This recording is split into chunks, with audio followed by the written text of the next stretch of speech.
Iti news analysis, nakasaganan iti tulong manipod iti Department of Agriculture na nangruna dagiti tulong da kadagiti napektaran nga banalon 20 ket maysa nga ribo iti bilang iti sigon iti Department of Agriculture kadagiti ket napektaran inapalpalabas nga Bagyo Maymay, Luis ken kastamat enhanced southwest monsoon. Naglabanag kun tayo ta iso iti may sa kadagiti kang runaan nga pagkasapulan dagiti amin diti pagilian tayo nga Pilipinas na nangruna dagiti farmers tayo.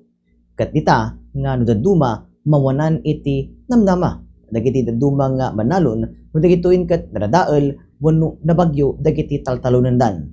Iti biyang iti Department of Agriculture kinunada nga nakasagana damet nga tulungan dagitoy ken gastamet no kayat dantuman iti agmula adda iti nakasagana nga bini ken nakastamet dagiti fertilizer nga mabalin nga usaran dagiti nga napektaran nga manalon ken uray dagiti daduma nga indemnification iti biyang iti Department of Agriculture ket masapol nga papigsaen da iti dayta nga programa tapno ti kasta ket addamot laeng iti kunato nga pangnamnamaan dagitoy nga manalon. Kunada nga rod, the farmers are the backbone of the nation so masapol nga suportaran tay ida ti uray aniyaman nga banag. Kadita natin news analysis para ti Bombo News and Views. Siak ni Bombo Mark Joshua Kabasa and this is Bombo Radio Philippines, the #1 radio network in the country, your trusted source of news and information. Basta Radio, Bombo!